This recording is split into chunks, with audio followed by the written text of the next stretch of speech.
And Steve Hilton, he is former senior advisor to former British Prime Minister David Cameron. Steve, great to see you. Great to be back. Thank you so much for joining us. So the polls are showing Trump and Clinton at a virtual tie. They are so neck and neck right now. Now early voters are being encouraged to change their vote. What do you think the polls will show if early voters take action? And well, what's your state of the race right now from your standpoint? I think it shows something really true about this race all along, which is that when Trump is focused, when he talks about the issues, when he talks about his message of change, he does well. And he's been doing that more recently. And then to your point about how Hillary Clinton's handling this last stage, it's amazing to me. She's been plotting and scheming to get this job for 30 years. She's a week out from the big day, and what is she doing yesterday? Wheeling out Miss Universe to make personal attacks?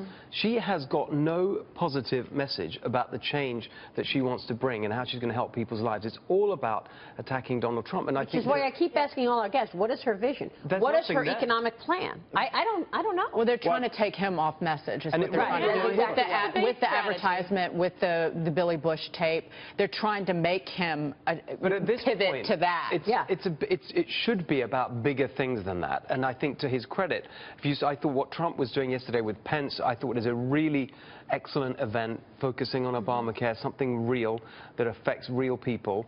And when he does that, he does better. And I think that's why in this final stage, the whole race seems to be much closer than anyone would have predicted a few weeks ago. Yeah. So let me ask you, we've talked about how many parallels there are between Donald Trump and Brexit.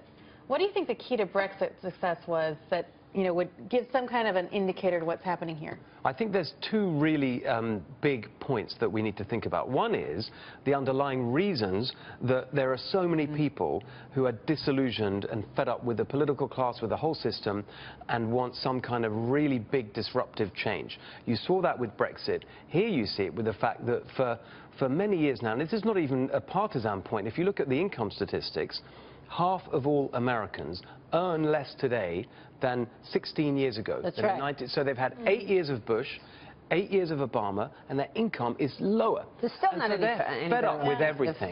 And they're thinking, you know what, let's just try this. He seems like a really big change. And I think that's the similarity with Brexit in one sense. The other is, of course, the moral shaming that was directed at Brexit supporters. If you support Brexit, you're a racist, you're xenophobic, you're a bigot. Exactly the same as what's going on here. And what that means is you've got an awful lot, I think, of, just as you had secret Brexit supporters who wouldn't really say admit it, they didn't want to admit it. I think you're going to see a lot of secret Trump supporters. I hear that the whole time. Me too.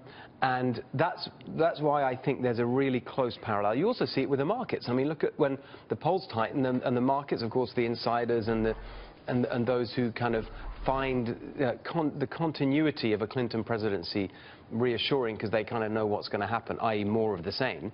They're nervous when they think there might be a big change coming. Right, because it's an uncertainty factor. Yeah, look, I think she should be, I think the candidacy that wins is the first female president of the United States.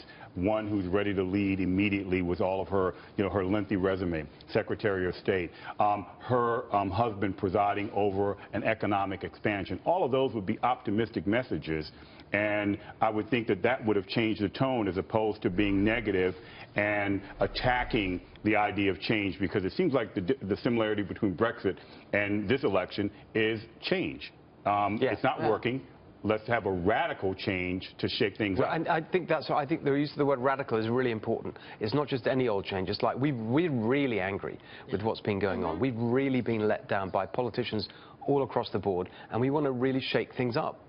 Yeah, for sure. Steve, great to see you. Great to be with you. Thank you so much. Steve Hilton joining us today.